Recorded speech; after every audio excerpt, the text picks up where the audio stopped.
Yo, what is going on, people? Welcome to Throwdown, episode 375. I'm your host, Tony Polanco, and tonight I'm joined by Emilio Lopez. What's up, people? How's it going? Chris Seeley. Hey, what's up, everyone? Carlos Romero. Yo, yo, yo. Adam Vale. Yo, what up? Brett Murdoch. What's up, everyone? And Brian Manjoma. So a game by Capcom with a red-haired lady and dinosaurs. And it's not Dino Crisis. Yes. By the way, what is that crunchy sound I've been hearing this whole time? That's Brett. Oh, is that you, That's Brett? me? Is What it? the I don't. fuck? No, No. it's between. I think it's Chris. Oh, it might. Oh, is it Chris? Wait, I'm not eating chips or anything. I think it's your mic, dude. It's your beard. It's your it's my beard. He's got. Have you seen pictures of him? He's No, got I haven't. this No, what is he like old man beard. Chris now? It was on LinkedIn. I could not believe it. I thought you were gonna say did you get the emails? And I'm like, Yeah. It almost looks like Kratos. It's like this big grizzly, and he's like, You I was wild. gonna say, Chris, did you go down of war on us? Well, I kind of do. I did shave my head, and I do have a beard. So Nice. I know. Yeah, yeah, there you go, Hey, man. Is that what happens when you have a kid? Is that like a thing? No, my hair fell out, so I shaved it off. The beard is just like, hey, you know what? It's easier not to cut this shit off. So, I mean, if you lose all the hair up there, you got to grow it down here. That's how it works, you know? oh, He's so got a long hair. so does that mean you're gonna be like, girl, come with me? Yeah. I don't want you to do better. I want you to be better. Yeah, girl. Here, girl, take this axe. That means you have to have a son now, so you go, boy. That's awesome, man.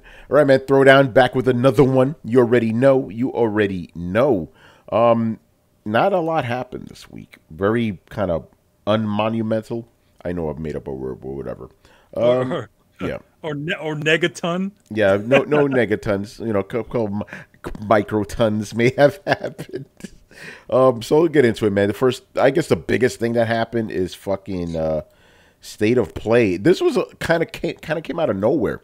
I think they announced it like 2 days beforehand. It's like, hey, State of it was on Monday, right? Hey, State of Play is coming on Wednesday. We're like, It was yesterday. what? Yeah. Here's me. Right? So, but they already, they kind of tempered expectations. Like, yo, we're not doing anything big. Couple third-party games. That's it. And that's what we got. So let's do the usual throwdown thing and run these down. Now, I'm getting these off of PlayStation's blog. So if they're missing anything, that's their fault. There's only one game on that list that matters. So They shouldn't be missing anything, unlike some sites. All right. So the first game we're going to talk about, Brian already alluded to it. It's called Exoprimal from Capcom. What is this shit? I mean, it just looks like a dino mob. Yeah, a new IP from Capcom featuring intense multiplayer co-op battles. I already lost interest. Yeah. You know what it reminds me of? Remember, what was it? I think it was E3 2060 we were at, and they showed us Live Lock. Remember that with the exo frames? Yeah. But they just replace other robots and aliens with dinosaurs. Oh, And it's like God. that. Well, I was watching the trailer, and I was like, wow, this is like Anthem with dinosaurs. Because you get in this Iron Man-like suit, and some of them are flying around. They all have different Shit. powers. And then there's just dinosaurs pouring out of the sky. Yeah, I'm watching this trailer Put out now. of portals. By the way, Carlos, if you want to load up some trailers, go right ahead. Apparently, Oh, I'm dinosaurs working happen right now. like rain. Uh-oh. Like, the robot lady is literally like, there's a 50% chance of dinosaurs today or something like that. Okay. It's some weird shit. Yeah, I'm watching this trailer right now. What is this shit? So like dinosaurs happen like the So is it like an online only game? Straight up. In that way. If it's online only, I lost interest then. So what is it? Mechs versus dinosaurs? Is that what this shit is? Yeah, pretty Well, much. Yeah. Yeah, and Oh, then well, they okay. There's just- dinosaurs. What is it? Yeah, there's dinosaurs pouring out of the sky for some reason. I don't know how they're not dying. They're Yeah, falling, just hitting they're those falling out street. of portals. Yeah, but they're falling. They're way up in the air, and they're falling, and they just get up and run. Yeah, I'm like, shouldn't they like a bunch of like the first couple of them should die? Like this should just splatter on the ground. Maybe the ones that come up afterwards will live. What is this shit? It's weird. It's interesting because it sort of came out of nowhere because Yeah. weren't they like talking about that other game that happens on the moon? Yeah, and then they delayed that till next. What was the name of that game? Pragmata or something? Pragmata, yeah. Oh yeah, this looks like fucking Destiny would. This is stupid. It's dinosaur-y. I don't know. I can't mix Destiny. And remember, I like dinosaurs. I like mechs. This looks dumb. This is like Earth Defense Force with dinosaurs. Why are the dinosaurs pouring out and falling? Like, shouldn't they be dead? That really bugs me. It's all that Adam hates in one thing. Yeah, robots and dinosaurs. No. What do you mean? I like Titanfall. That is true. No, you don't like dinosaurs. It's everything you I don't hate. know, because we shouldn't be killing them. Why not? They're trying to kill you. They're dead. There's no proof of that. There's no proof. We already know that. There's no proof. No proof of that. You know, you gonna tell me the Earth is flat too? All right, that was stupid. You know what? There's still no proof of that either. You know your fancy satellites talk a lot of shit. Oh man. Oh yeah. So yeah. All right, I saw the trailer. It looks dumb. All right. It looks like a middleware game that they're trying to sell as a AAA. Yeah. Oh. Anybody have any thoughts on the game? I don't know. It looks weird. It looks kind of silly. I mean, who knows? Maybe they're hoping for another, like a Monster Hunter world with dinosaurs and mechs. I don't Yeah, I don't get it. All right, we don't need to give that any more attention. Next thing here, Ghostwire Tokyo trailer. Yeah. I don't know why, because I showed another trailer not too long ago, right?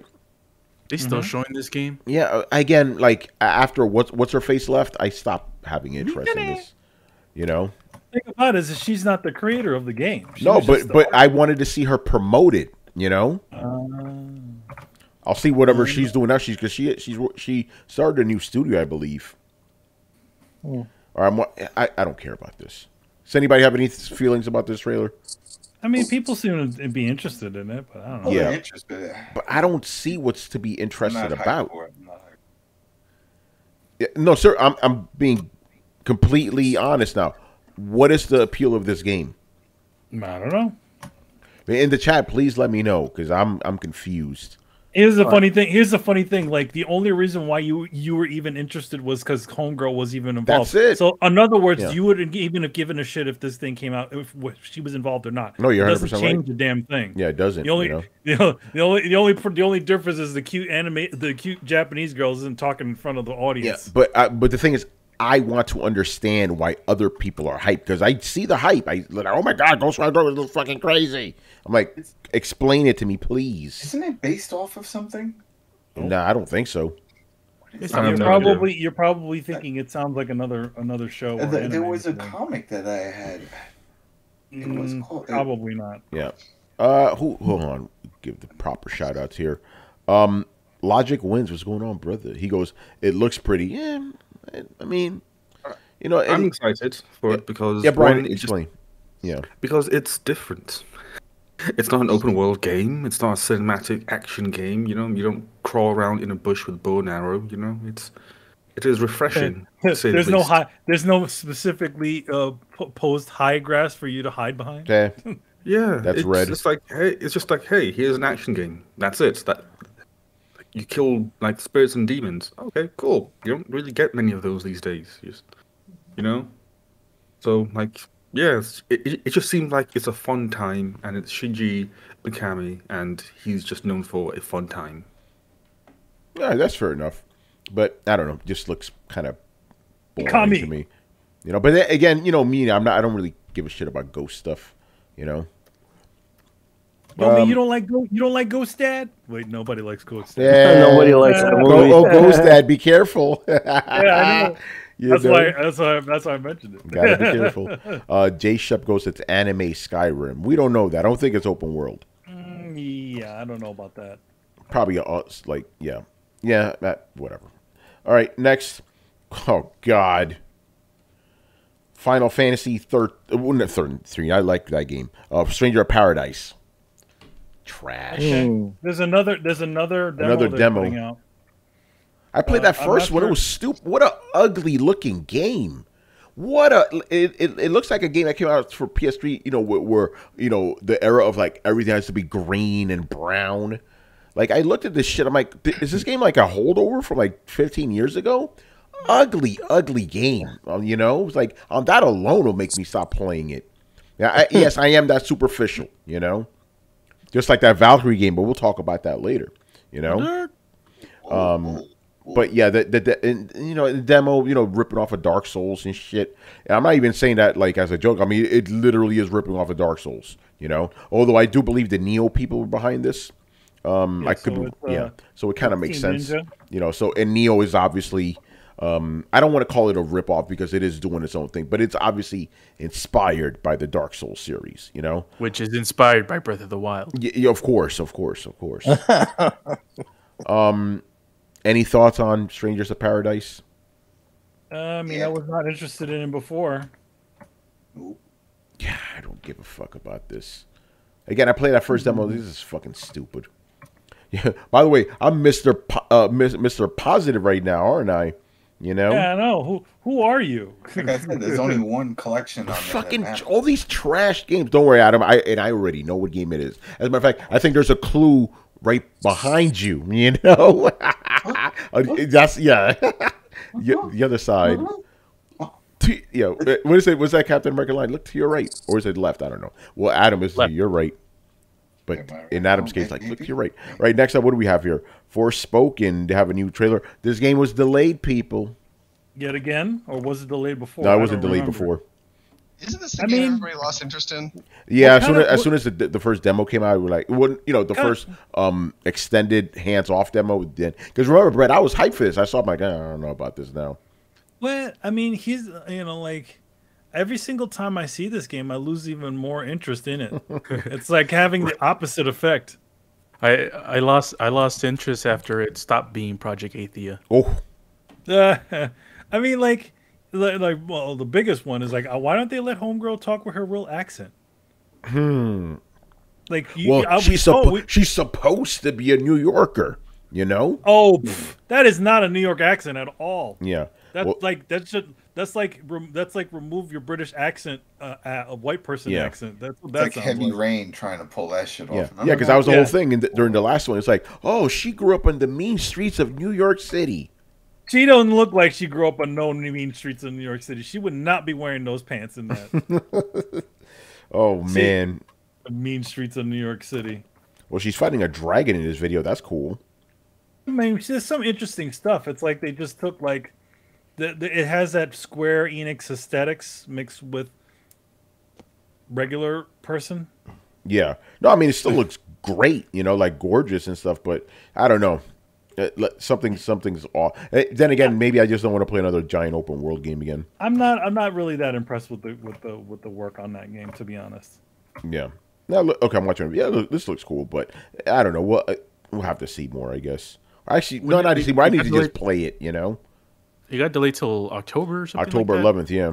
Yeah, it's funny that they announced the delay on the day that they showed this new trailer. And then they put out this really long apology. Guys, just say we're delaying and that's it. You don't need to put this whole book on your Twitter. Yeah, blame it on the Rona, Yeah, I don't know. Number one, it's par for the course. Every single person who is making a game is going to have some sort of delay of some sort. And if they can use the lockdowns and the pandemic and stuff like that, then use it. But you don't need, at this point, it doesn't even need to be explained anymore.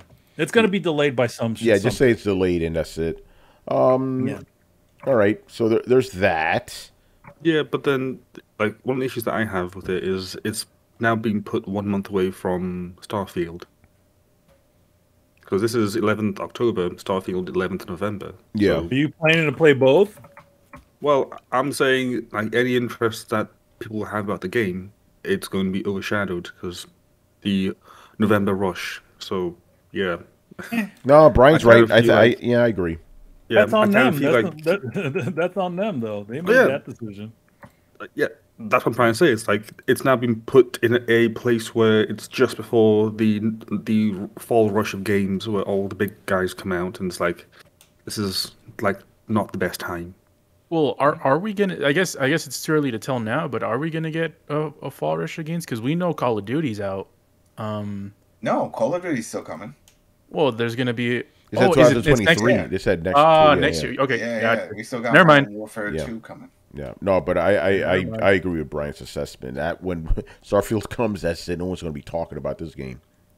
It'll be just like how what happened with Horizon. Like no one's talking about her. Whoa, motherfuckers don't want to hear that on Twitter. They do not want to hear that on Twitter. You know? Oh no, they mad. Twitter mad. They had fucking spaces before 9 a.m. because they were so upset. You know? Like, what is wrong with you people, man? Don't you got jobs? What's to be mad about here? You Yeah. got your game right. No, they don't, Tony. You're right. I answered my own question. All right, man. Damn, Logic Wins goes Horizon came out. Oh man. All right, let's move on. What do we have up next on the docket here? Where's Riku? Raikou? What at? Gundam Evolution. Is that really a Riku game? Yeah, I mean, he loves just because Gundam. He loves Gundam. I mean, like, no, I mean, not that it's Gundam, just the aspect that they're showing. So it looks like a semi first-person shooter game / something or other. Is it because will he play that game because of it's a Gundam game or play because of its? He'll play because it's a Gundam game. Yeah. I mean, because he plays Destiny, so he is into first-person shooters. Okay. Okay, I'm watching the trailer now. All these Gundam games are fucking terrible. You know? So why is this going to be any better? This is no exception. Like, I see it, I was like, and even I was like, what the hell is this? What is this It bullshit? just feels like Team Fortress, Gundam. Overwatch with Gundam skins, and it's like, why? Yeah. Like, who asked for this? Oh my god. Yeah, Brian, you're 100% right. Holy shit. Riku apparently. Riku, hey, I'll get into it. I've been to Overwatch now, baby. Oh man, what is this nonsense? I'm not watching the rest of it, so this is stupid. All right, let's get to the only game I give a fuck. Actually, any thoughts on Gundam? I mean, yeah, it is what it is. It's usual Namco fare. You know, they got their anime licenses. They're gonna keep squeezing them all out. You know, I like Bandai Namco. You know, they always treated me right. You know, and I appreciate the fact that they give the fans what they want. But I don't care for most of their games because of the anime shit.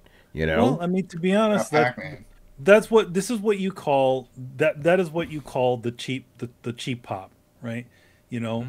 Fairy Tales, all those games like that, those are the cheap pops. You know, kids that don't really, are just more interested in whatever the IP is and not really about the actual game. Yeah. They're middleware games that they sell at $60 or $70 now. Yeah. All right, man. Let's get to the game I'm most excited about. I'm hype. Adam, you already know, man. Yeah, man. As a matter of fact, it makes you want to say Cowabunga. Oh my fucking god! So they're gonna release Teenage Mutant Ninja Turtles: The Cowabunga Collection, like literally all the old school Ninja Turtle games. Like you remember Konami. I don't know how the fuck they did this. Manny, you'll get into it in a bit, but like this is cool. So Manny, I know you got something to say, but let's break down what's in this shit. Do they have a list here at least? You should have a list.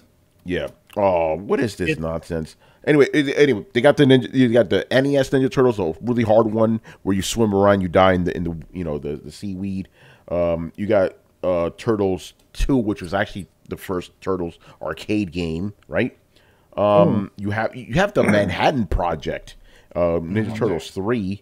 Of course, Tournament's on there. Turtles and Fighter. Turtles with Tournament Fighters is in there. We got Turtles. All three versions of Turtles Tournament Fighters, or two versions of Tournament Fighters. The one for the Genesis and the one for the Super Nintendo. Yeah, one thing that's cool, and Manny was telling me about this, how because I asked him wait, do they have the arcade versions or the Nintendo versions? Like they got both. Yeah, they have because when they made the second arcade style beat 'em up game, that was not an arcade game, for the Nintendo. It was a totally new title that they had created. So yeah, like they have the arcade games. They have an original arcade game and Turtles in Time. Then they also have Turtles in Time for Super Nintendo. Which had an They additional got level Hyperstone part, in here too. That one had an additional level part where Yeah. you shoot down at them. Yep, and there's two different parts. Like there's the part where you're in the future. It's two different versions. Like These guys are crazy. They even got the handheld versions. yes, they put all the handheld versions. Pretty much every single Ninja Turtle game that came before all the modern generation is all in there. Do we know if this is exclusive? This would be great on. No, the it's not. Switch. I don't think it's exclusive. No, this is on the Switch, and this is on the PlayStation, and it's on the Xbox. Yeah. It's on all. Okay, here we go. Here's a semi list. It has Teenage Mutant Ninja Turtles and Teenage Mutant Ninja Turtles Turtles in Time, right? Yep. We got The arcade games. Yeah, the 8-bit Turtles TMNT 2, the arcade game, TMNT 3, the Manhattan Project, and a 16-bit Turtles in Time, which is the Super Nintendo one. Okay, so and obviously the Hyperstone Heist, which was like Hyperstone Heist was an interesting game because it was for the Genesis, and it was like Turtles in Time, but not Turtles in Time. But it was very good on its own. It also has the handheld games. It's called TMNT 3 Radical Rescue, right? Which is interesting. We also have, it says 3 one-on-one fighting games, Tournament Fighters. I'm glad they're not adding any of the, what was it, the Ubisoft ones? Remember those that came out? Those weren't great. They were not 3DS. Those are not Konami games. So no, that's what I'm saying. I'm glad we don't have those. Yeah. Okay, I'm confused by this. So it goes 3 one-on-one fighting games, but they only say Tournament Fighters. Yes, because there are three versions of Tournament Fighters. The for one Genesis, for Nintendo, that's right. The one for Nintendo, one for Super Nintendo, one for Genesis. That makes sense. Yeah. See, back in the day, you used to have different versions of the same shit. Yeah. Yeah. That's fucking cool. Give me this shit. This got me so excited. I can't wait. Yeah, that was it. That was a highlight. Yeah. Can we get a date? No release date. This should take just forever. 2022. Yeah. And on top of that, we got the new one coming out. Predators, presumably. I suspect that's why this happened is because of the original, because of that new one coming out. Like as you guys know, I worked on the Ninja Turtles franchise in the early to late 2000s. The 2009. Yep, 2003 to 2009, and we. For a long time, you don't realize how difficult just putting these games out are, because at the time we couldn't even do it. Like we had one version of it that came in one of the PlayStation titles, but we couldn't do a lot of the stuff. We had to re-record the voices. It's just a lot of red tape that you had to go through in order to just release those original games. That's why Ubisoft didn't even bother. They just made a remake, Yeah. So I mean, I definitely have to say that it's a pretty big hat trick that they actually managed to get it from, because there's a lot of factors you have to worry about when it comes to games like this. As first, it depends on the company, the rights holders, wanting to have any sort of interest in it. Number two, the game company, or the publisher actually having having good records of all of their builds of their games. So, that the version that they put out is actually good. And that raises another question. Number three is the rights of specific music and voices that belong to some of the characters, and if they still have the contracts to those people. And when we put out the original Ninja Turtles game, we couldn't include the Pizza Power song. That's Pizza Power in your arcade cabinet, Adam. Yeah. That or anything having the original Teenage Mutant Ninja Turtles song, because the rights to those things belonged to the original performers. So there's a lot of red tape when these things come out, and there's we don't know if sometimes especially even with like specific art, if the artwork if the contracts have been lost, they don't know if they have a multiple use contract for the actual artwork. So you'll see sometimes some companies can't even put their actual video game covers on their games, because they either lost the rights to the they lost the contracts and didn't know if it's a multiple use contract. So there's all kinds of crazy stuff that to just make these things happen. Are these direct ports, or are they fixing them up, or are they going to make a nice little interface? I don't know, but I mean, I guess if you need a good example, if you've played the Digital Eclipse versions of Aladdin, the 3-pack of Aladdin, Lion King and whatever it was that came out a while ago. They did those, so I don't. And those are direct ports. Or they fixed them up or added yeah, they did. Stasis mode, stave mode. Stuff, the modern things that we see. Those things are all. Those things were all. I haven't heard anything bad about them. And then for this one, they actually have multiplayer, so you can have online multiplayer, so you can have all the played by other people, and so it's got supposedly it seems to have a pretty good amount of stuff in there to kind of keep your things going. Yeah, I'm excited. So we can all play. Yeah. I already know I'm gonna be like triple dipping. Even if I get one for review, I'm still gonna want to pick it up on all the other platforms. I mean, yeah, you can definitely pick it up on the Switch. It's coming on down there. Oh yeah. I'm gonna tell you this right now, because remember what happened with the last Ubisoft Turtles game that came out? They pulled that shit. Get this physical. Get this physical, because there may be some bullshit in the future. Well, I mean, if you remember, like not long ago, and not to only mention the Ubisoft thing, or Konami when they re-released the X-Men game for the classic X-Men arcade game. Welcome to Die. Yeah, that version. Well, that one is gone. You can't get that. Yeah, see. So get the. You know me, I'm a digital guy now. Get this shit physical. Yeah, they're doing physical. Yeah, they are. They are. Yep. Okay. Get that shit physical. All right. So yeah, it's physical. I want to get physical. Yeah, man. These motherfuckers don't know about that though. All right, let's move on here. So yeah, very excited about it. Very excited. All right, next up. All right, let's bring the energy back down again. What the fuck is this? Gigabash brings multiplayer monsters and mayhem. I already lost. It looks like King of the Monsters. What the fuck is this shit? Actually, it looks slightly interesting. It looks like King of the Monsters almost. It's like a top angle type of, and you're beating up a different sort of like. Okay, but it's multiplayer though.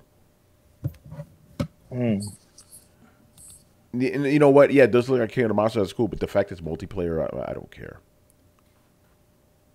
I mean, Monster Hunter is technically multiplayer. Yeah, but that's good multiplayer. Yeah, I mean, I'm not saying that this is good multiplayer. I'm just saying you can't just write it off the bat because of that. Yeah, I know, but Monster Hunter, let's just say that's an exception. This is stupid. All right. Well, I mean, it just looks like it looks like a big brawl type of game, kind of like Power Stone or something. Just your monsters in the city. Yeah, whatever. Don't care. All right.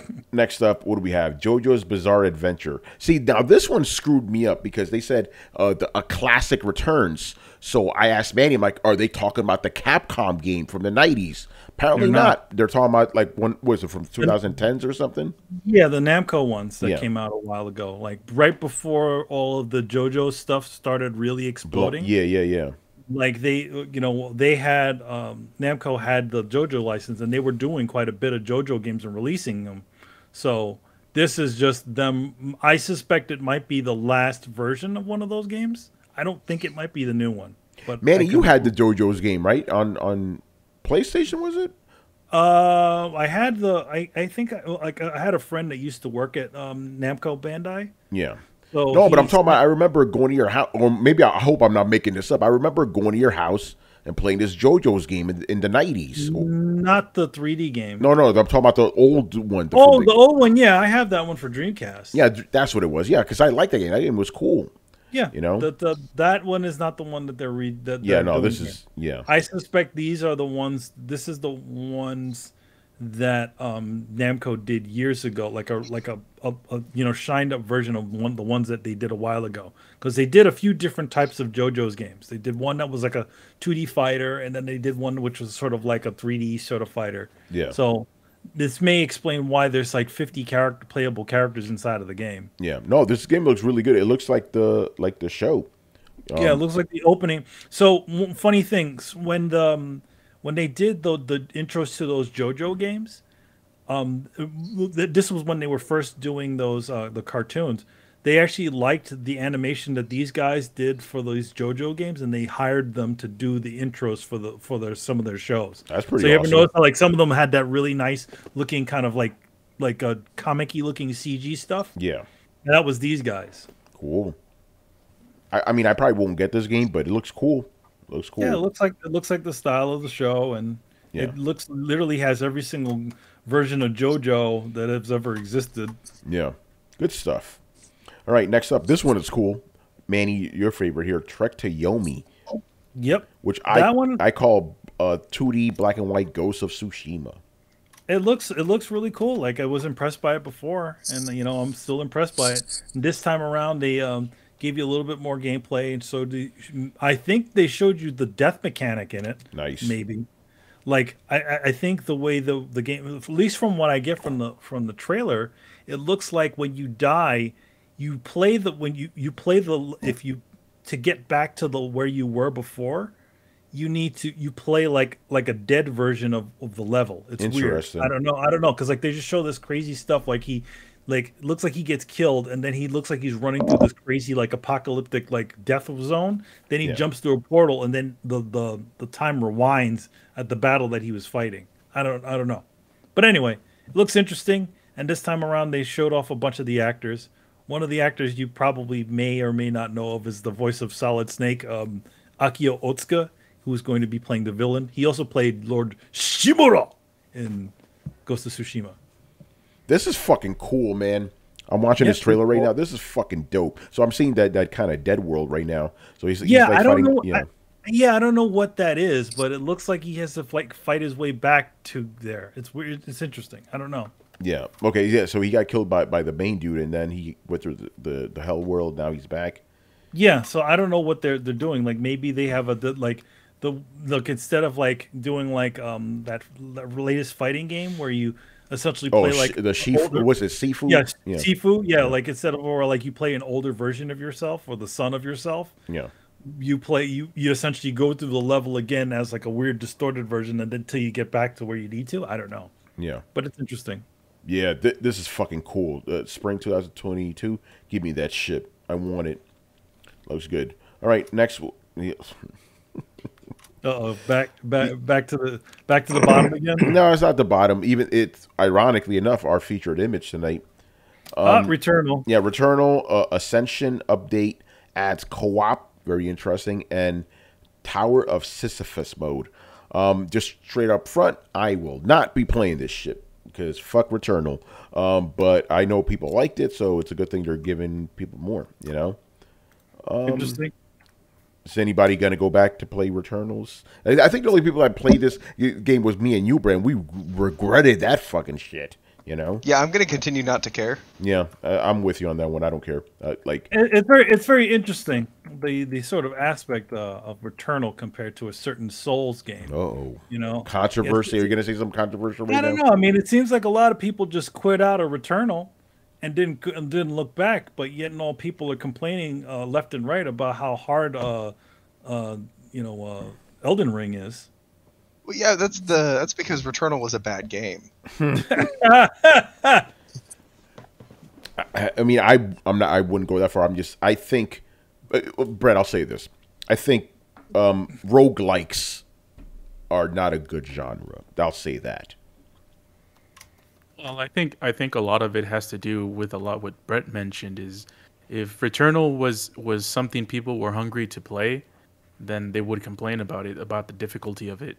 Elden Ring and Dark Souls, by that matter, is a game that people want to get to, specifically because a lot of people who love Dark Souls love fucking Dark Souls. And, so they want to be a part of the part of it, yeah.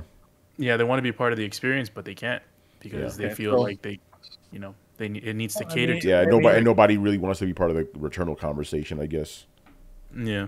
It's not part of the cool table. Yeah, no, it is not. It's off on that other table on the other end of the lunchroom. I mean, to be honest, it's like it seems a little bit hypocritical. You know, we're talking about difficulty games, and we're hearing about Miyazaki, apologizing for the difficulty of Elden Ring. Oh, man, that was a non-apology.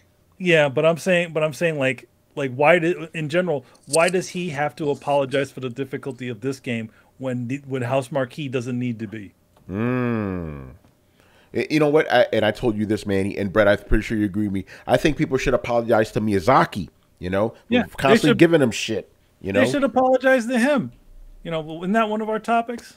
Not really, but we could bring it up now if you want. Whatever. Well, no, I mean, like, you know, you have these guys who sound like they're getting a little bit poopy pants because their games aren't doing very well. So then now we're gonna start picking on Elden Ring because of their UI and the fact that they don't splatter your fucking map with 1,000 icons. I love how people have been dragging Ubisoft games after the fact. It's like, you guys should not be talking shit, you know? That got number one. And then you ever notice how like Western developers are really harsh with Japanese titles? Yeah, they are. Like, you know? you'll see, like, and it even happens with manga and stuff. Like, you'll see like people from the West like just say some really morose shit. I mean, like, number one, okay, yes, I know they're not in your country, and they probably don't understand what the fuck you're saying. But still, these are people that are colleagues. These are people that work in the same fucking industry and trying to get the same people. So what the fuck is the problem? To be fair, they could be saying the same thing about the West. We just don't fucking understand them.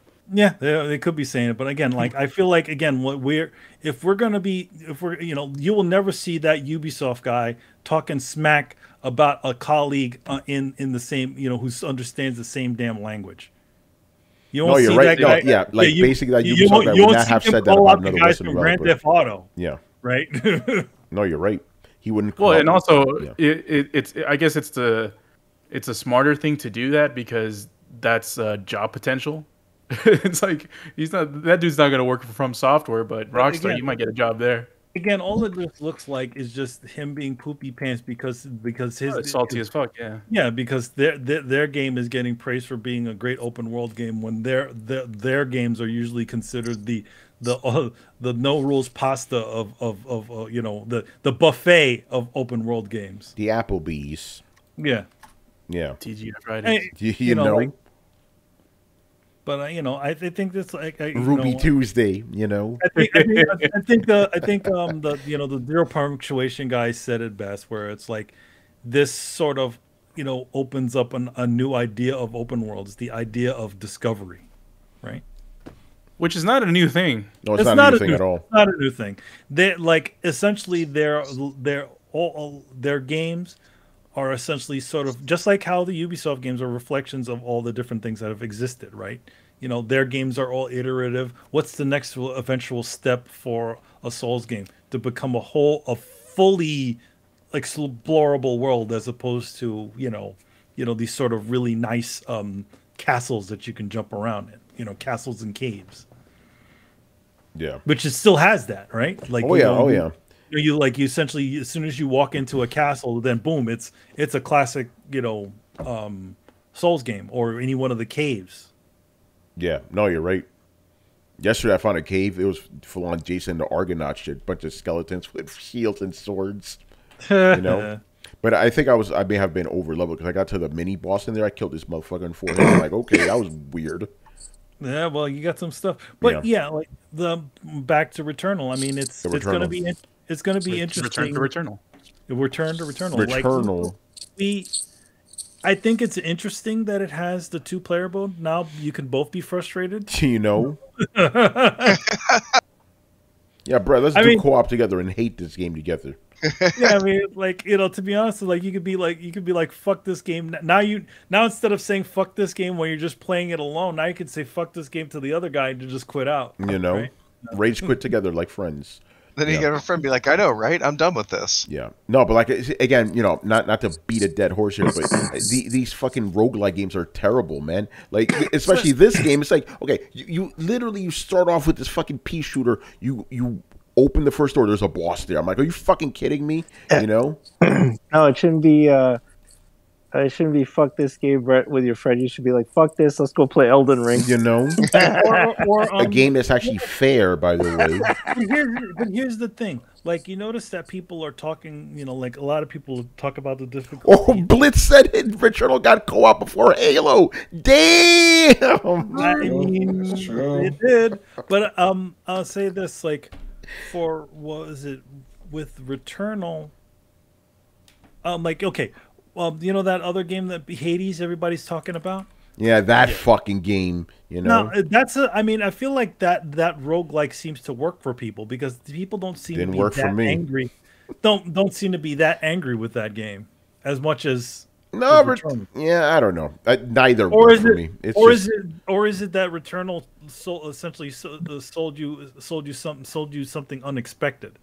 Where, in other words, you thought everybody thought it was supposed to be this narrative-driven sort of title, and then it essentially just ended up being, Resogun with 3D characters. Yeah. I don't know. To be fair, I actually was in the circle, and I was actually excited for Returnal, and then I found out that it was a roguelike, and it's like, no thanks, I'm good. Like I thought it was like going to be like a action sci-fi I say action sci-fi Vanquish with aliens. That's what I thought it was going to be, to be fair. That would have been nice. Yeah, exactly. Again, I was looking at the things, looking at how quick it was and the movements, like, okay, this kind of feels like Vanquish, and it's like, oh, it's a roguelike. It's like, why? Exactly, man. Is there a need to be a roguelike, or is it just doing it because it's just a thing these days, But it's not a thing. Like, if you were copying Souls, it wouldn't be a roguelike. Enemy placements would be static. You know exactly what you're going to face, and then you can adjust yourself. With a roguelike, like Tony said, you turn a corner, and you just start, and there's a boss right there. There's a boss, and you got a fucking pea shooter. Yo, hold on. Richard's in the chat right now. And he goes, yeah, actually, he kind of does. So about Returnal getting co-op, he goes, now Hip Hop Gamer can get help in the game without cheating. Well, I mean, I offered to help him in what was it, Bloodborne or whatever, and he didn't want to do it. He went straight for the cheats, man. So yeah, well, he can't. No cheats in Bloodborne, but yeah, he went with Elden Ring. He went straight for the cheats. He went straight for the cheats, yeah. Hip hop. No, it was Demon Souls. What are you doing, bro? Yeah, it was Demon Souls. That's right. He could have taken the Sealy tours, Yeah, but he wants the cheats. Yeah. All right. So Returnal. There you go. Now we have the last two games. The Dio Field Chronicle. I wonder if it's based on Dio. What is this shit? Dio Field Chronicle, a new strategy RPG from Square Enix. I mean, it looks like people were pissed because they wanted a Final Fantasy Tactics remake. It looks sort of like a little like Octopath. A little bit. Like that's the 2D sort of ish characters, but 3D environments. There's another game that's out now that sort of looks like that too. It's like a strategy RPG and all that stuff. Yeah, but it's one of these strategy games. I'm good. What's up, Brian? I'm trying to remember the name of that game. It's a Nintendo exclusive, like something 3 houses. Fire Emblem, that's it. It just reminded me of that. Fire Emblem 3 houses. And I was like, I don't need this. I'm good. Yeah, no, I'm looking at this now. I'm good. I don't need this. I mean, I feel like, again, different stroke for different folks. There's people that like those sort of strategy RPGs, and it's nice to see that Square Enix is still making those games, but obviously, people saw that and they're like, I want the fucking Final Fantasy Tactics.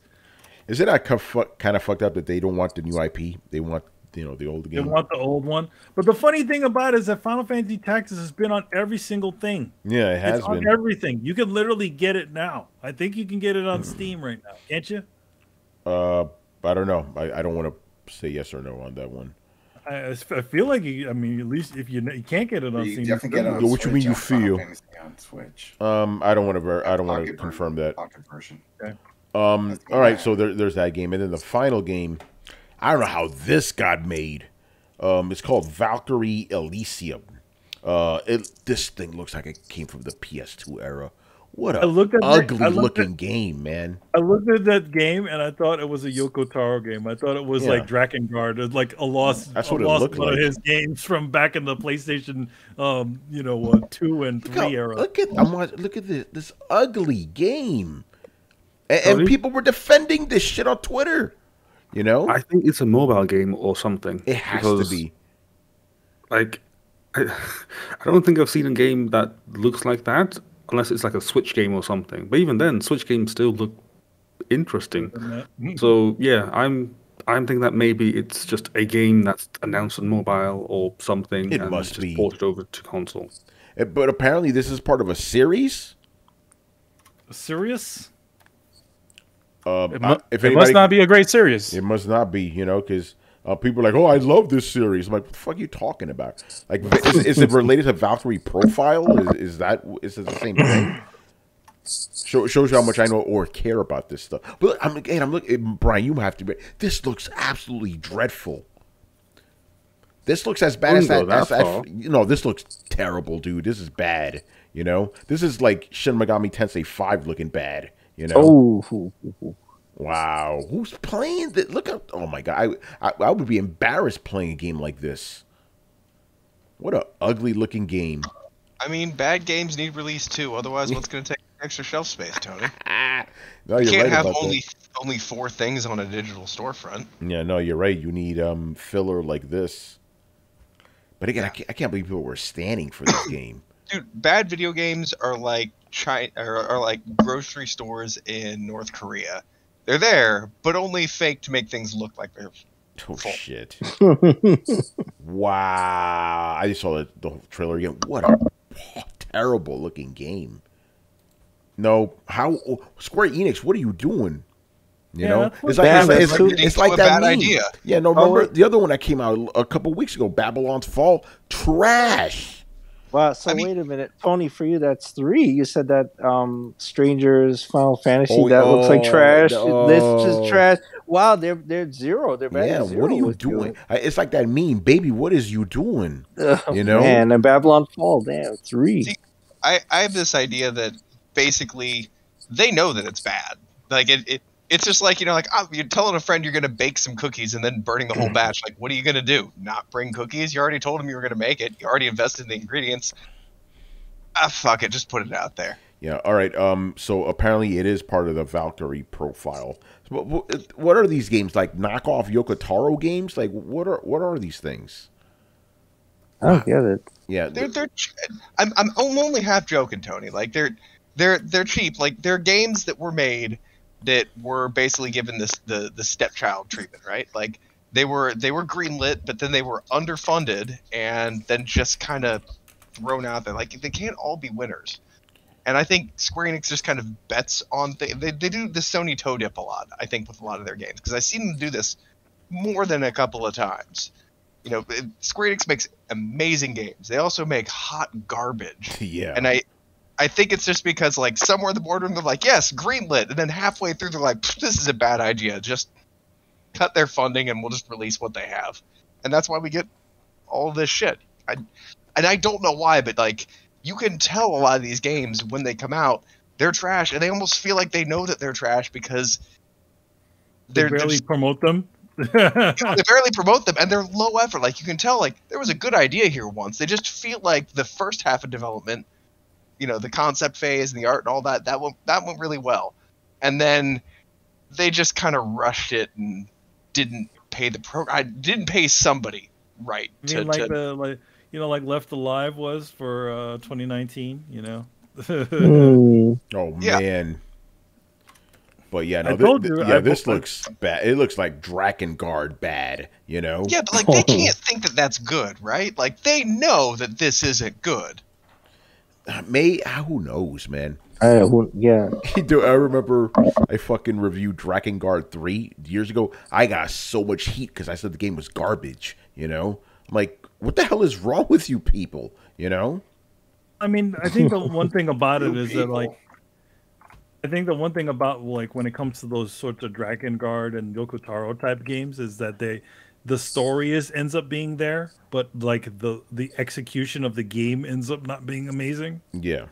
That's why they had to fix up the original Nier game. Yeah, no, you're right about that. But yeah, so there you go. So that's the PlayStation State of Play.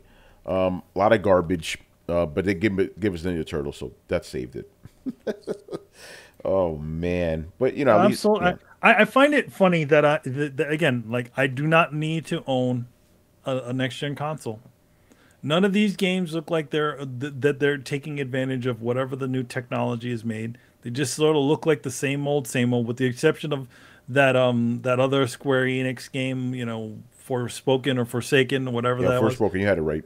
I mean, it looks okay. Forgotten. There's Forgotten. So, but like, I other than that, it's like, why do you even need a PlayStation 5 at this point? To maybe just run them a little bit better? Yeah, especially to play. You're gonna play fucking this Valkyrie game on your PlayStation 5. Yeah, you're gonna be running that game at 60 frames per second. Yeah, it's gonna be the only 4K game on there because. Yeah. Oh, thank you for telling us, J-Shep. All those games that we saw coming to PlayStation 4. Of course, they all are. Well, is Forspoken PlayStation 4? Oh no, I believe that's PlayStation. Wait, let's double check. No, that's a 5. I thought that was a 5 one. Well, let's find out now. I'm Forspoken. Yeah, Forspoken. All right. What is this coming out? Please don't tell me it's coming out on PS4. Thank you. Thank you. Just on PS5. Exclusive. Hold on a second here. Microsoft Windows and PS5. Yeah, PC. Where's the Xbox at, man? If I remember correctly, I think it's a console exclusive. What happened, Brian? I thought it was a time exclusive, unless I'm mistaken. Time exclusive, yeah. Interesting. All right. Okay, so that's not coming to PS4. That's good. Anyway, any last thoughts on the state of plays? Whack. Whack. It's wiggity whack. Yeah. All right. It is what it is. Yeah. Whatever. All right. Moving on here. Oops. We already talked about Forspoken. Give me a second here. What is next on the dock? Oh, Dead Space. Delayed, baby. It won't be coming out this year, apparently. The Dead Space remake. That's a super delay because I could have swore they said it was going to come out sometime this year. I was thinking maybe Christmas season, holiday season. But yeah. Nope. That's again, man. I'm like, I don't need a remake of Dead Space 1. That game's perfect as is. Leave it as shit alone. I was really hoping for a new one. Yeah, a new one would be nice. I would prefer a new one. You don't need to remake that one. Remake 3. How about that? Remake that game. The game was trash. Make it better. Because 1 was good. Actually, no. Excuse me. 1 was excellent. 2 was really good, and then 3 was basura. So.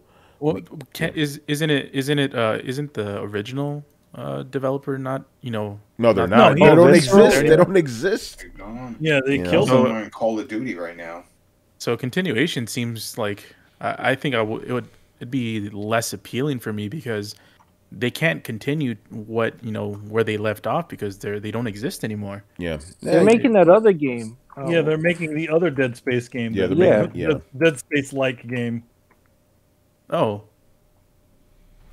yeah. So I maybe having a refresh with a remake, and if they can carry that out, they have some good references to make a decent game. So if they can pull that off, maybe they can branch out and make a new one. Barry Burns says Agent is still a PS3 exclusive, and it was a Game of the Year contender. It was. Oh man. Crazy. All right, so Dead Space, no Dead Space for you. All right, next up, what do we have? By the way, okay, so this is the 3rd year in a row where we're doing this story. I remember the first year it happened, it was so big, it was the lead topic, right? And the second year it happened, which was last year, it was kind of in the middle of the show. Now it's like almost at the ass end of the show. We don't care anymore. So E3 has been, it's going to be digital only this year. Well, didn't they say it was canceled? They already put a thing. Yeah. Well, saying that it was not canceled, but it was going to be physical. Yeah. No one cares anymore. E3's done. And then, and then we're gonna have Jeff Keighley's like, hey, by the way, come watch my show. Give you 100 commercials. I don't think any of us care. E3 is irrelevant. What are you gonna do? What is E3 gonna do? Like, what are they gonna do that's different than anybody else can do? Nothing. When you literally can have every single game developer out there who can do their own streaming show. What is there? I mean, the only thing that can really save E3 is actually having an event. But here's the question: will even developers even want to go down that road, especially with how much all of this shit is costing, and especially with how much everything else is costing these days. Yeah, that's right. Yeah. Yeah, no, so yeah, E3's done as far as I'm concerned. E3's got to get back on the best for them is they got to get back in the good graces of their studios and give them people a deal, because other than that, they are not going to be anywhere. Yeah. Yeah, I don't have anything to say. Bad times for them, because remember they were trying to make it seem like they were hot shit, like they were the only ones that matter. You ain't bad, you ain't nothing. Yeah, and then the Rona hit, and poof. To be honest, every single game developer who walked off of the E3 show floor said you ain't bad, you ain't nothing. Exactly. People like what are those guys? The guys. Damn, I can't remember. Totally blanking on their name. Not Rockstar. Rockstar was never there. The guys who make that Road to Yoshima game. Sucker Punch? No, not Sucker Punch. The one that like Ghost of Tsushima, but a black and white game. It's by Devolver Digital. Devolver Digital. Yeah, those guys they walked away from it. In the parking lot. Activision walked away from it. Devolver Digital booth. I say it's a parking lot. It was the fucking best, man. That was the shit. Over there? Yeah. Chris, remember that, man? You had a long day out. During the middle of E3, you're tired. You go outside, get some beers and shit. Yeah, you go to Devolver. It was fun. Yeah. You get food. Yeah, it was good. It was good times. Devolver Digital's fucking awesome, man. You just got to say that all around. They're great. But you have them, and then like you had a bunch of other people. Like Sony walked off. Everybody walked off. EA walked off. Microsoft even walked off. Oh, yeah. Microsoft. Nintendo was the first one. They said, "Fuck this shit." Microsoft just went and bought a freaking. They just bought the theater across the street. Yeah. Let's just buy this. Yeah. So again, all these companies, they started going away. It's just left like this empty husk. E3, the last E3, which was 2019. Yeah, that was the last one. Yeah. That one was in a state. Literally, most of the second area was mostly empty.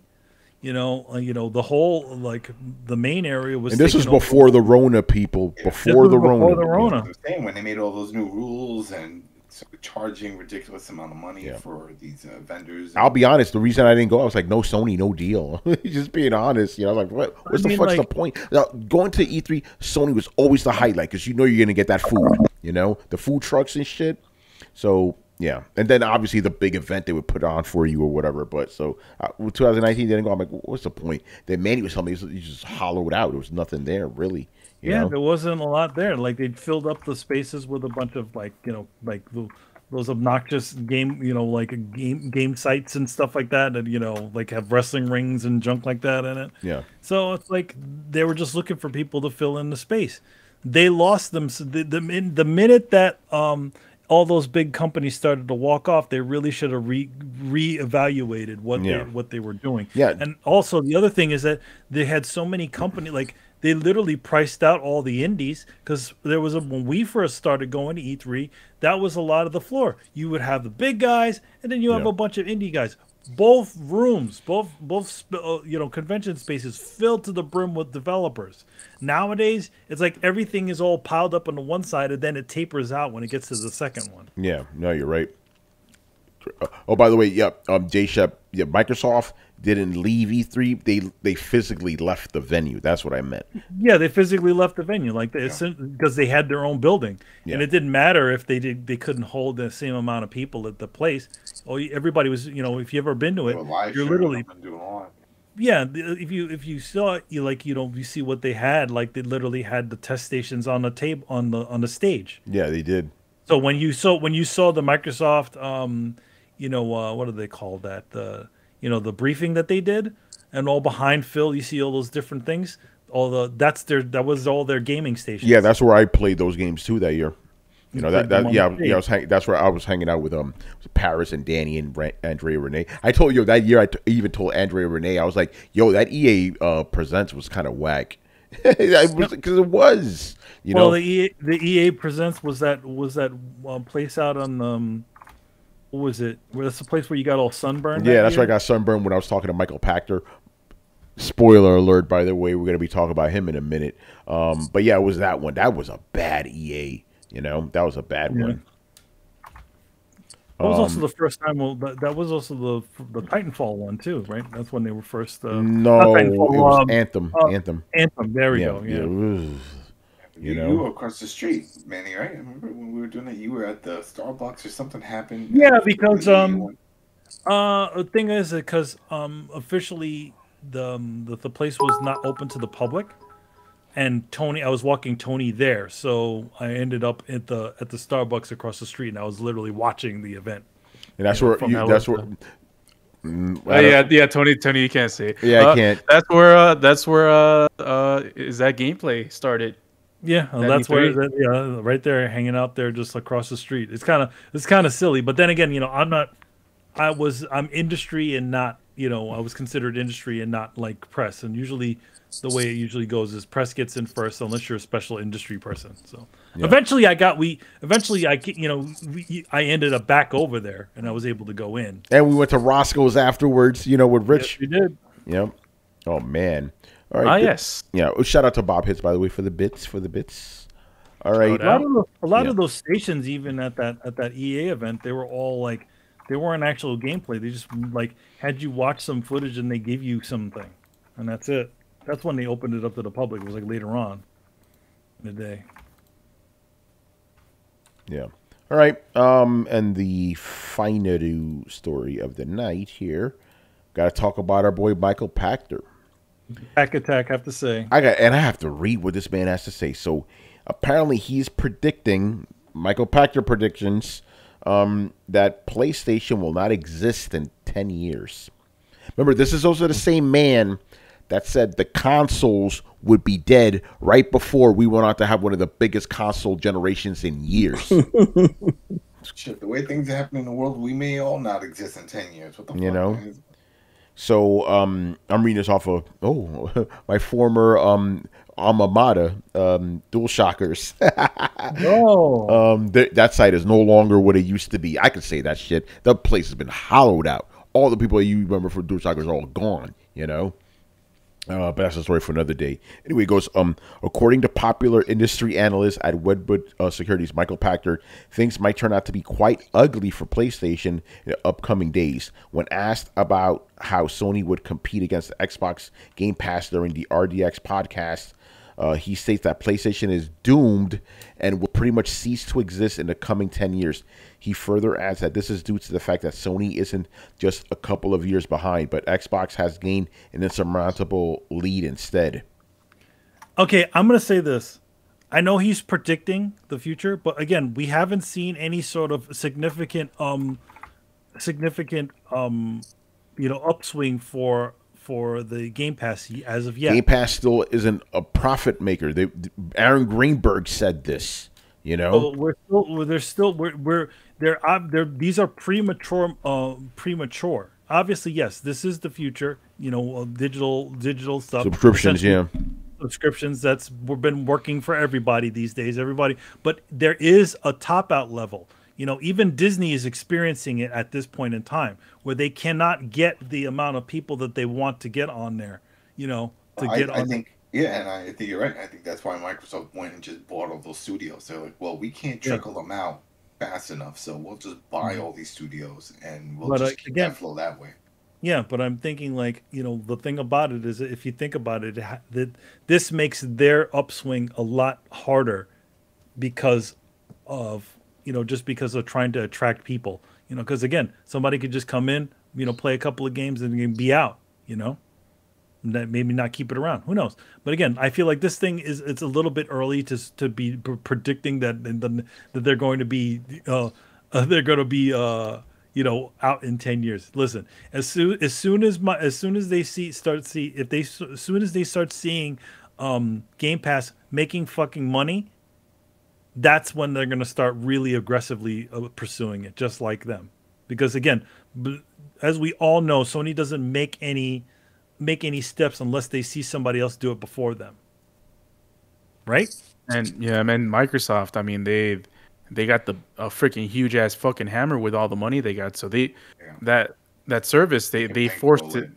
Yep, they bankrolled it. They have all the quality development studios. They got the IPs, and they just made themselves inevitable in this market. Exactly. And, so they're willing this new business into existence by essentially taking a huge loss, by doing it, but in the idea that eventually it will make some money. So, but again, I tell you, as soon as Microsoft starts saying, they're making record profits off of Game Pass, once all of their games start hitting, that is the moment when you'll see Jim Ryan come out and be like, we're going to make a concerted effort into the PlayStation digital online service. Well, I mean, that's what Spartacus is, isn't it?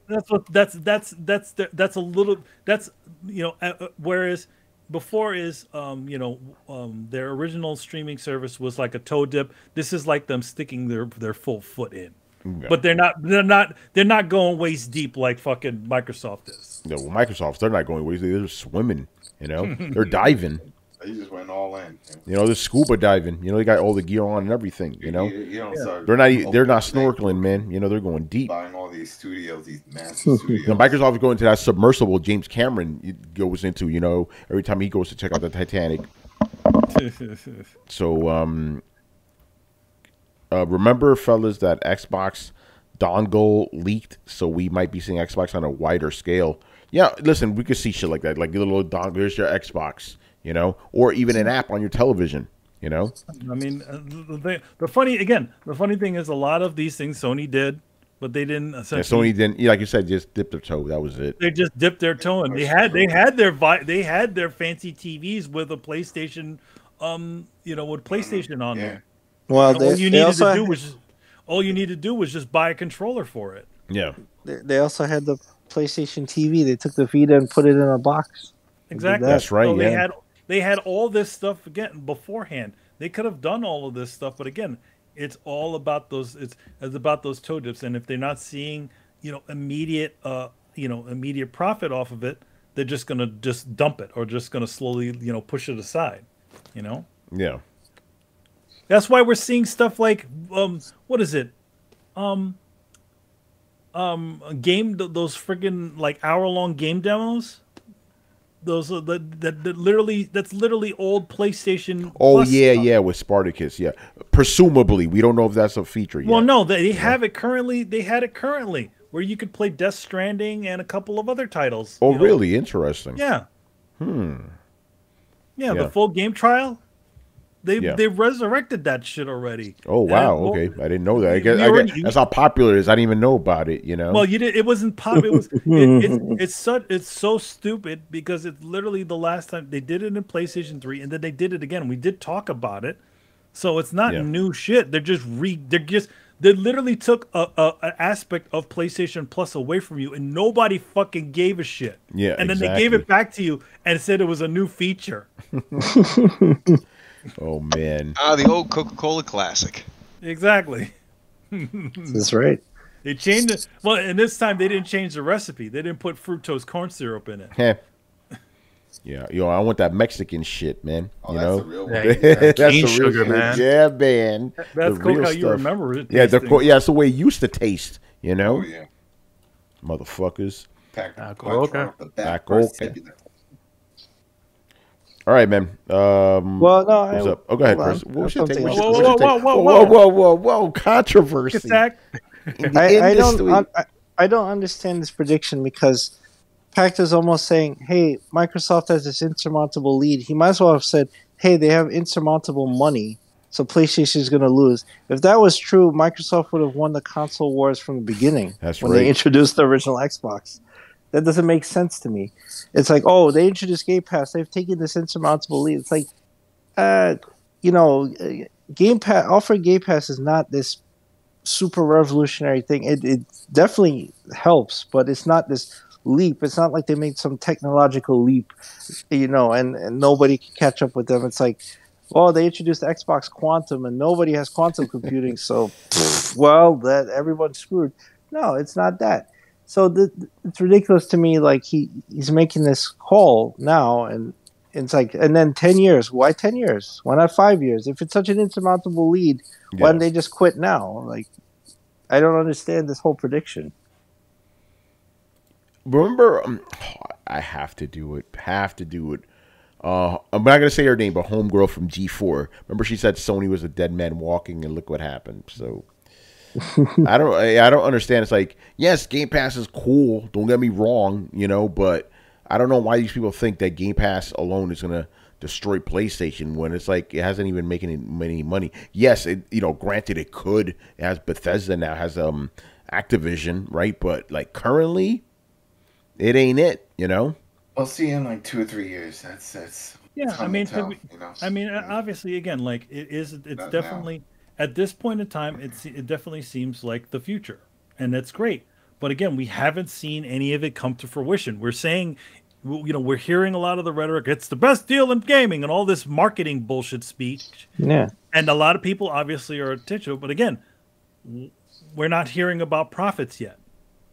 And again, once that happens, that is when Sony will do this. This is when Nintendo will start maybe aggressively starting to do it too.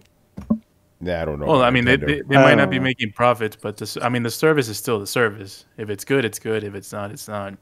Well, the thing about it is that eventually they're doing a lot of this based off of the potential of it becoming profitable.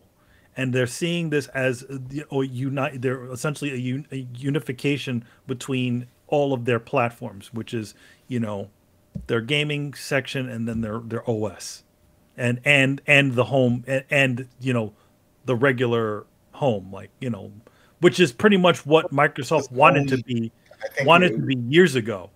But then also buying all these big major IPs, maybe he's saying that, well, let's say things don't work out with Game Pass, like it's just not picking up steam, then Microsoft could just say, you know what, everything is locked down, we're exclusive. It's either get in or nothing. That's how this works.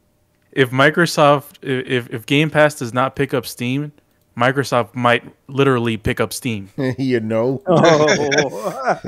like that. I mean, they could. I mean, we'll wonder how much Gabe would give, because we know about his animate hate for Microsoft. Well, someone's gonna go to his house and deliver. There's a reason why deliver him $1 billion.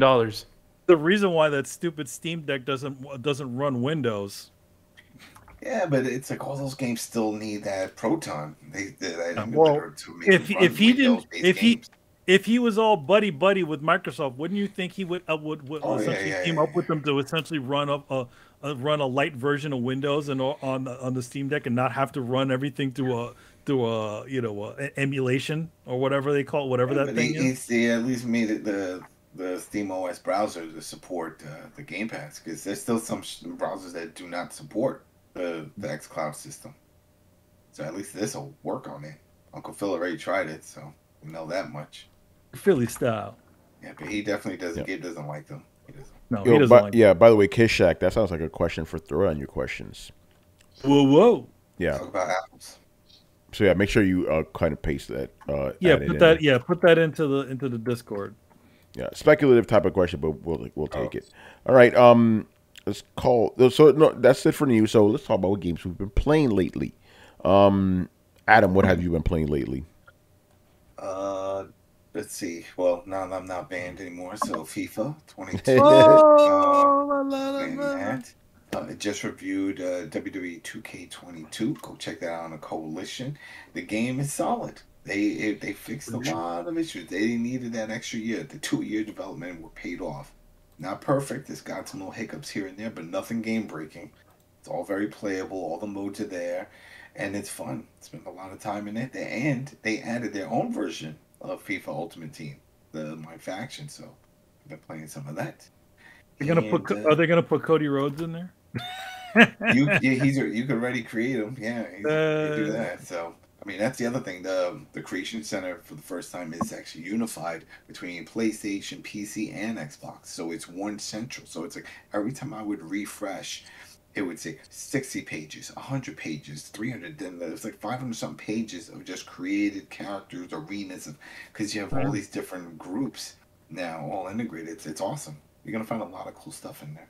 So you can download an Xbox created character and it'd be perfectly fine. Yep, everything, because it's all the same. It's all the same assets. Everything's the same. So you don't even know where it's coming from. At least I haven't seen where it's coming. It doesn't tell you. It's like, oh, this was created on the PlayStation or the PC. It's just they're all just there. There. So that's pretty cool. What else have I been playing? There is something else that I was just playing. Can you talk about it? I can talk about. I jumped into that Valhalla thing, that new one, the Odin. So we're doing a little of that. They just started some of that, and I think that's pretty much it. I don't think there was anything else. There will be something soon I'm playing that I can't talk about, but besides that, no. I don't know. You know me, I jump around a lot of shit. I jump around, but those are the main. Jump up, and get down. Yeah. Exactly. I am the Terminator. Jump. Arnold Schwarzenegger. I feel like there was something else though. Was it kicking like something named Zeta? I can't remember. All right, Manny, have you actually had a chance to play anything? I haven't had any sort of chance of playing anything. I've been working, Yo, man, I thought you had time now. I mean, I have time to sleep now. Hey, there you go. I mean, when I get the urge, I mean, right now I'm doing some game work and it's taking up most of my time. And I've been dabbling in the world of comics here, doing covers and things like that. So, I got all this stuff going on. Eventually, I'll sit down and play a game, but at this point in time, it's I'm on a gaming podcast and haven't played any games since last year. Uh-oh. Does that mean I'm what's her face? Don't say nothing. Don't say nothing. Okay. Don't say nothing. All right. Toads. My 5-year-old son. Yeah. He was like, "Is this Ninja Turtles?" I was like, "No, they're Toads, but it's weird. I've never played the Battletoads." You never played on Nintendo, that hard ass game? No, played that game? Wow. Yeah, the old one. Yeah, the one on Nintendo. Yeah. I've always heard about it, but I didn't play it. And then it was on Game Pass because I think Microsoft funded this one, right? That's the one that nobody liked. Like the Flash-looking one that they came out with. Oh shit, Bob Hits, thank you for that. He goes, "There's a Dead Space remake stream tomorrow." Okay. Oh, really? No idea. Cool. All right, I have to see if I could watch it after the fact. Probably. It's probably gonna be when I'm fucking working. Did you guys see Atari acquired a game database, Moby Games, for $1.5 million? I have to see Atari. Did not. Who owns it now? Tommy Tallarico. No, that's that other company. Yeah. Well, he left that company, by the way, Manny. I know. Yeah. Oh, he did? Yeah, he did. Yeah, he had a lot of drama that he started commenting on people's things and Rich from Review Tech made a video about that. He went after him and shit. Yeah, I feel like he started getting kind of weird. So he built this weird cult of personality around it, and then he left the project. Yeah, I mean, to be honest, it was sounding a bit scammy, and to be honest, a lot of the guys that were running it. Oh shit! Popcorn's ready. Wait, what the fuck is that shit? That Brett sounded like a bad. It's Brett. That was not me. Okay. Oh, it was not Brett. Oh shit! Hold on a second here, Brett. You were falsely accused, sir. I know. No, it was me. Damn, Chris. Fuck. Only thing I want to hear from you is the dogs. No, I got machines. I was like, what is that, man? All right, Brian. You have some popcorn. Yeah, right. Brian, what you been playing lately, man? I actually finished Horizon Zero Dawn this week. I think it was. Yeah. Ooh. And by finished, I mean I got the platinum. That's my man. I was going to ask you, did you get the platinum? All right, good stuff. Yeah, of course I did. The game's easy. Yeah. What I think? It's mostly what I thought before. It's pretty much amalgam of just. It's quite funny. It's just an amalgam of like current gen tropes back then. It's like, hey, like games have towers. Games have RPG mechanics for no reason at all apart from having RPG mechanics. You know, have Ga- that. You know, Games have the protagonist constantly talking to themselves and telling you where to go. yeah,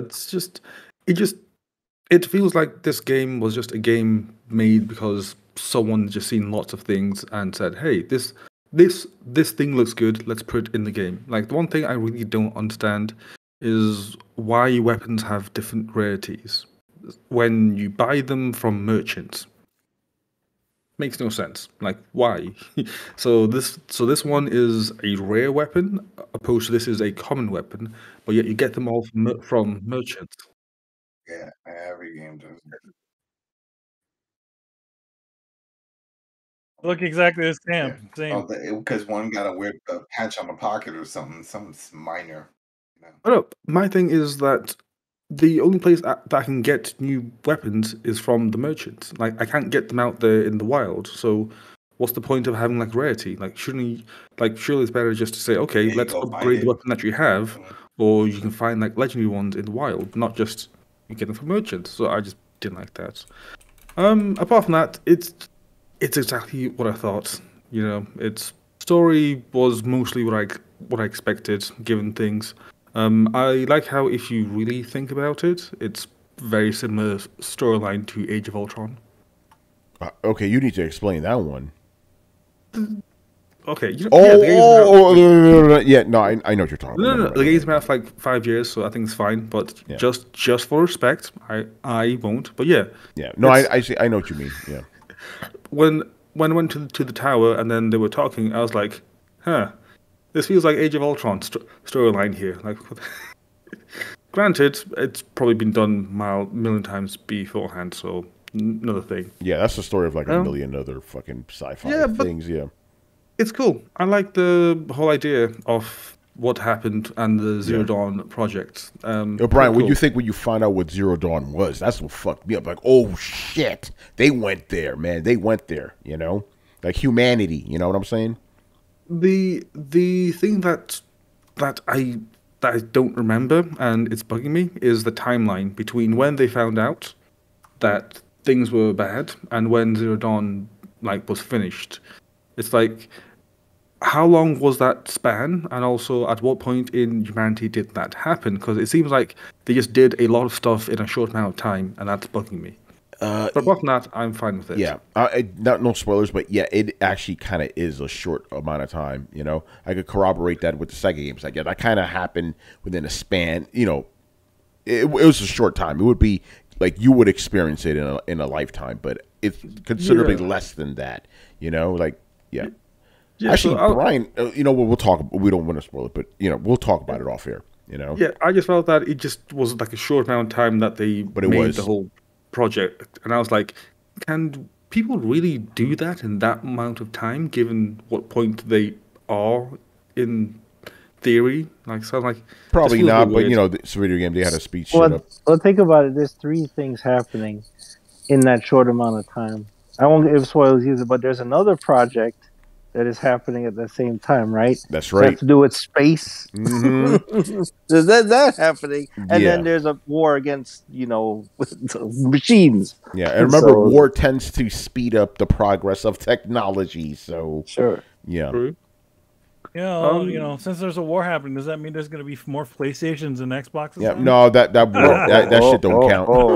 You know, 'cause remember, actually- conflicts don't advance Yeah, conflicts technology. of advanced technology. Yeah, Well, Manny, technically, Sony and Microsoft are not doing business with Russia anymore. So Yeah, Does that mean there's there'll be going more. Does that mean there's going to be more Playstation 5s and Xboxes? yeah, right. You know, give me that shit. I mean, Russia's kind of big. Yeah, but yeah, I thought the whole game was fine. You know, it's not the combat that really got to me. The melee combat is just felt really broken in so many ways. You know, Melee like, combat is never good in those games. towards the Admittedly. end, I just stopped using it because it made no sense. Just how long your attacks are and how fast the enemies are. It's like I'll hit the heavy attack button, and then Aloy has to like wind up their attack, you know, and phones a friend, reads the Lord of the Rings book, and then she attacks. It's like, really? And by that time, the enemy's already done like a triple backflip and like it's behind me now. So it's like, oh great, now just damage. So yeah, I wasn't a fan of it. The weapons, I loved using the weapons. It's nice how they didn't give us the usual, oh, this is a weapon that you hit from long distance, and this is a weapon that fires rapid things, you know. It's actually different types of weapons, you know. You got bombs, you got status bombs, you got bows that do more damage, that do impact damage, you know. You have like traps and stuff. It felt more inventive rather than just, hey, this is the assault rifle type weapon, and this is the sniper rifle type weapon. It's like, thank you. Yeah, no, you're right about that. But yeah, all in all, good. I really did enjoy fighting the creatures. That to me, that is the highlight of the game. Definitely Dinosaurs. really good stuff there. Dinosaurs. Like every time I found like a bunch of creatures, I was like, okay, cool. This is gonna be fun. Like, let's see what can happen this time around. Let's see if I can't fuck things up. And then when I got the power to overtake the any creature, that was when things just got so much fun, because it was just like, okay, let's find like 2 of the biggest creatures and make them fight, because why the hell not? Let them fight. Yeah. Good stuff. Yeah. Oh, there was something I was meant. Yeah, and due to the storyline, am I not mistaken to think that we should not, Aloy should not be hunting the robots? Because isn't technically Aloy hunting the robots a bad thing, given why the robots exist? Yeah, but I don't think the people know that. Yeah. Okay. Yeah. The people don't know that, but us, the audience, we know that. So doesn't that make Aloy kind of shit? Well, no, it doesn't, because you find out the reason why the robots are like that. So she's not technically in the wrong, But then she's technically halting progress or slowing down progress. Right? No, because there's a glitch going on there. Like, things are going to get worse if she doesn't try to stop it. Again, okay. We'll talk about it off air. I don't want to spoil anything. Because motherfuckers, I didn't play the game. Stop spoiling that, motherfucker. I didn't play the game. Why you tell me the story? It was free like last year, so there's no... But you know what? Out of respect, since like Horizon fans took like a major L in Ring this year. Well, I'm not talking about that. I'm talking about the people who haven't played. I want to play. Shut the fuck up. I heard what you did there. You take a major L in Ring. Yeah. Hey, don't say that, Brian. You gotta be careful. But it works so well because took a major L, then Ring. Yeah. No, that's good. Yeah, that's it. I am good. Yeah. By the way, Brian, brilliant segue. So me, Carlos, Chris, and Brett, we've been playing Elden Ring. I just lumped all of us together. Together. Let's just be real here. There's only one game you're going to be playing for the next year. This is going to be the game I'll be playing for the rest of the year, probably.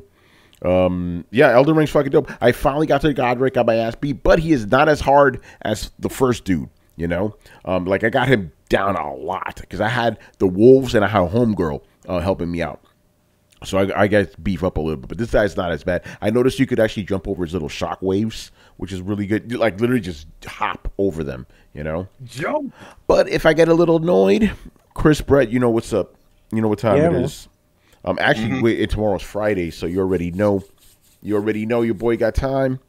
So there you go, man. We'll do it. Let's fuck up Godric, man. By the way, because I think I explored pretty much most of the castle. I'm like, all right, this is the only thing I have left, so time to kick this guy's ass. But yeah, Elden Ring's the shit. It's fucking awesome. Anybody, Chris, you want to say anything extra about Elden Ring? I'm getting my tours together here. I'm finding all the spots. I got to fight some more of the large bosses though, but I have managed. What the nice thing is, you can duplicate boss souls to make each of their weapons. Yeah, so I beat General Radahn. He's out in Caelid, and he has a pair of swords, a pair of giant curved swords. But I went to one of those walking temples, got it to fall, went in, and it lets you duplicate his soul. So I duplicated it, and then I got his great bow too, because you can only forge one at a time. Okay. So either you go into the old games, you have to go into New Game Plus, kill him again, right? And then you can forge all the things that they give you. But this game, they let you duplicate it. Well, you can duplicate it once, and then they only offer you 2 things. So that's great. You could get both items as long as you get to one of those walking temples, get it to drop, then go in and then let you duplicate the soul. So it's great because you can have everything the boss has in your first game, your first playthrough. So that's cool. Well, that's good for if you want to start working toward the platinum. Yeah. Unless they don't have that that ability, like the the get every weapon. Oh, they always trophy. do. They always have to get every weapon, forge everything, the trophy. So yeah, it helps a lot because the game is so big. Imagine going into New Game Plus and doing this all over again, right? Yeah. Get back to that guy. Even if you're beefy, everything else is beefy. So you're back to square one, kind of. All right, Brad, any other thoughts you want to toss in about Elden Ring? Yeah, I've been grinding out all the little places. I'm beating Ray Lucardia now for the second time because I re-rolled my character so I could do Dragon Magic. Nice. But like Chris, did you realize there was an entire section of Ray Lucardia that we missed? No. I mean, I beat the queen. Yeah. Sure So on the run to the queen, that little area where the ball rolls down, that area is gigantic because you hop over guardrails and there's a whole section that takes place on top of the roofs of the city.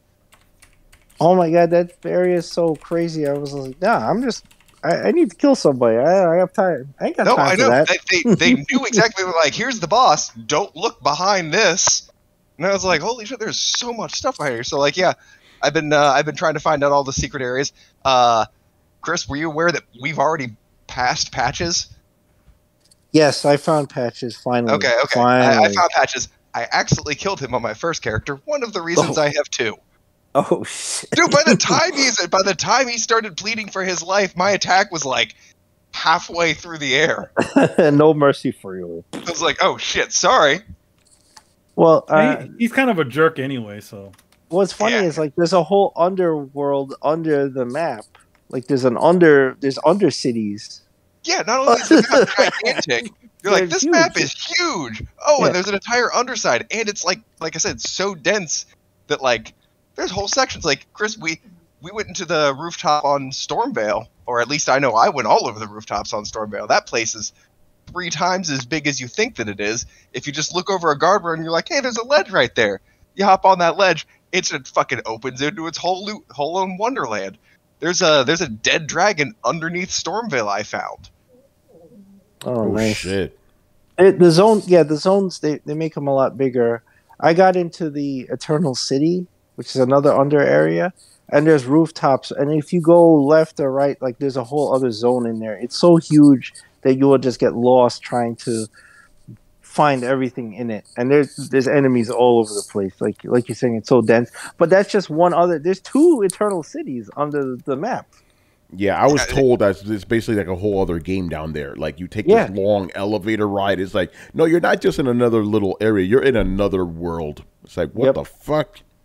That's crazy. Like, yo, how big is this game? Dude, it's so massive.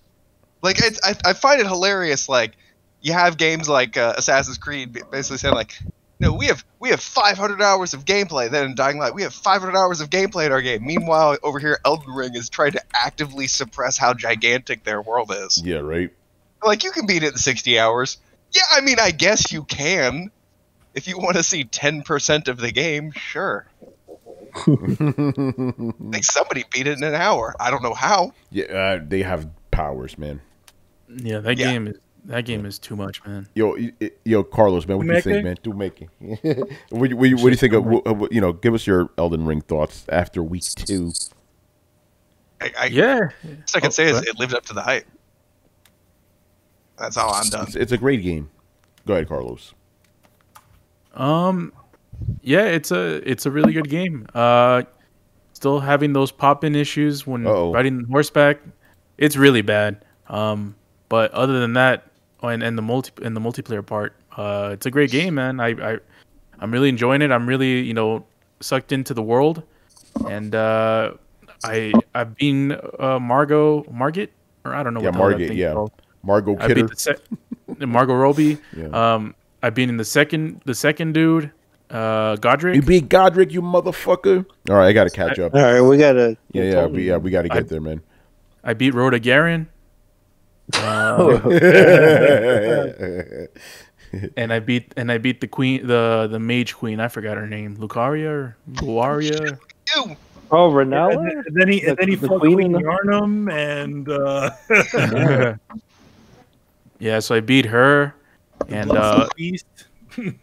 yes, I passed through most of it. I saw what Brett was talking about with the what's it called, with the fucking roofs. Someone told me that you can get a pretty good helmet through the roofs, and I followed their lead, and I found this thing with two heads. Oh, the Two-Face helmet, yes. Yeah, that thing was buried in there. I know exactly what you're talking about. I just found that. Yeah, remember, when you say thing with two heads in this game, it could mean something else. You could be very literal, about that. Oh, no, yeah. So it's a helmet with two heads. It specializes in magic, and it's really good. And don't enemies wear those? There's an enemy that has a helmet. Well, there's an NPC that talks to you, and I think he has that helmet on. Yeah, so I've been through I think 60% of the map. I want to say. That's what you think. Yeah, I was gonna say that. Have you been to the other cities? No. Okay, so 60% of just the first level of the map. The map keeps getting bigger, and that's the thing. It's deceptive.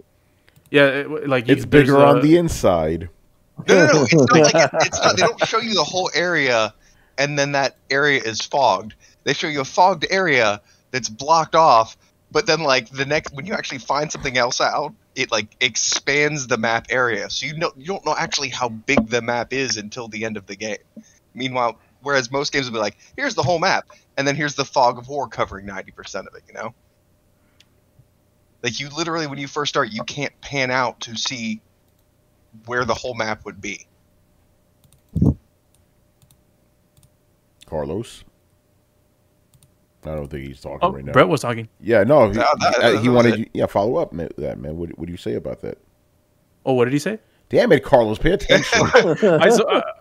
I'm watching the game. I said the map is way bigger than you think that it is because I know. Zoom out.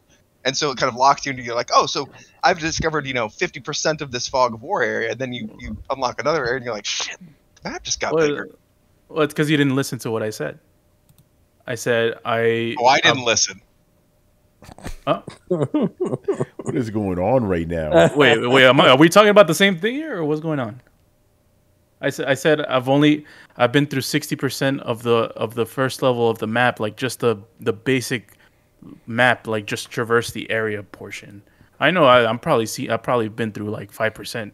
No, but you ain't seen shit though. Yeah, you ain't. You've been through 60% of the map that you're allowed to see right now. The map gets bigger.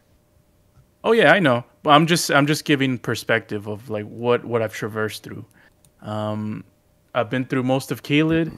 I still need to get to some parts of Caelid that I don't know how the fuck to get to. Carlos, I could show you that. Right? I could show you how to get to Redmane Castle, and you want to try General Radahn. You thought Margit was hard. Oh, I've stumbled across that one. It's the dragon that's on the fire, right? No, he ain't no dragon. He's a big ass dude with two swords. He's a big ass guy on a tiny horse. Yeah, which he then eats to fight you. Oh man. Oh, okay. So I stumbled across another guy. The names, man, the names or whatever, because they're confusing to me. But but yeah, I was in Caelid and I stumbled across this one freaking dude, and I'm like, God damn, it's one hit kill. It's just pretty massive, and it's the map is freaking huge, and just figuring out new stuff every day. It's get messages, or something pops up and it's like, oh, have you seen this? Or this part of the map, or have you tried getting the fucking the Comet Azure spell? I don't know where that spell is. It's so powerful though. Oh, that's where it is? It's by the Listen- dragon thing that I talked about. Yeah. Listen, I mean, you need so much intelligence to use it. I think you need 60 intelligence. 60, So yeah. we're way off from that.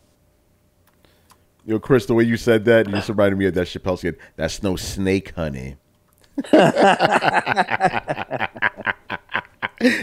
Oh man. Oh man, remember that? It looking like a big snake. Snake. He's like that random black dude in Japan. That's no That's snake, honey.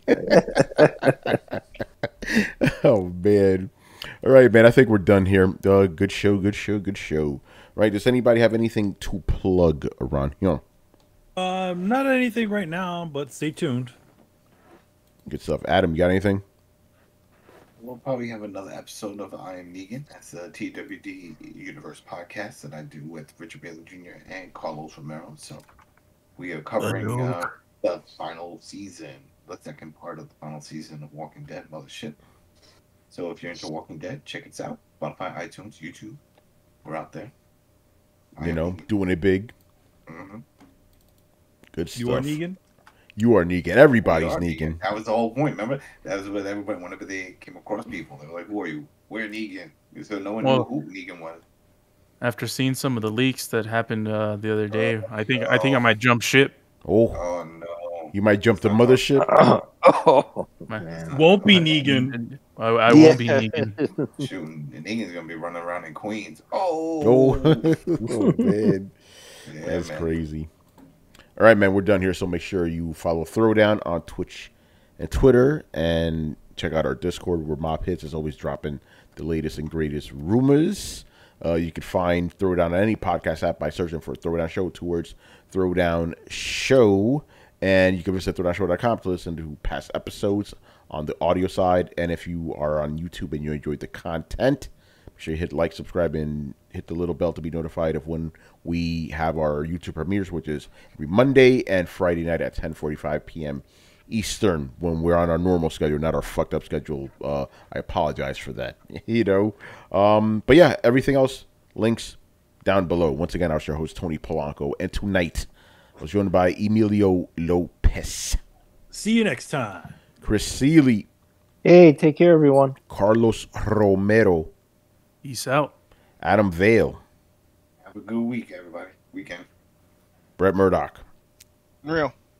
And Brian Manjoma. So then, none of the PlayStation insiders knew about the state of play and the games at state of play. That says a lot. Ain't that something? But they know a new Metal Gear remake is coming again.